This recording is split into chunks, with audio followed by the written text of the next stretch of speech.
But you had the Lockman fire. The Lockman fire is the genesis of the Palisades fire. They occurred 6 days apart. And what Gavin Newscomb has said was that the Lockman fire, that the state was never there. Yeah, there's the report. Let's all get whatever we can out of that. Nothing. Imagine that's actually released to people. That's Fauci's emails too. That's how they get released to us. And this, Trump needs to de-blackpill all of us and declassify every last freaking thing. Everything.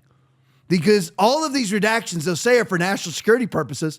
Which how could that be? Why is there any sort of redactions at a state fire? Maybe it's because Newscomb, remember the $141 that was raised via the Pacific Palisades concert? Well, he made sure that he formed his own NGO and received some of that money himself. Him and his glorious wife who loves to lop off penises, testicles, and breasts of minors. But anyway, so there's the redactions.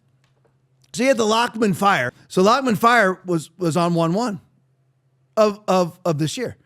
6 days later, the Palisades fire occurred. So get the timeline.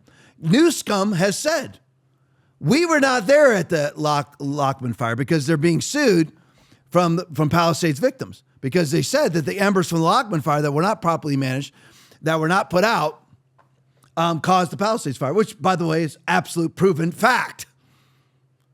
So what does Newscomb say? He says he tells two lies. He says the state wasn't there for the Lockman fire. The state was there at 4 o'clock in the morning, January 1st. Lockman fire. And according to firefighter records, they were the ones giving all the orders. They were the ones who said, don't worry about the embers. Everything's fine. As if they wanted them to burn again and burn down the Palisades so they can have a 15-minute city.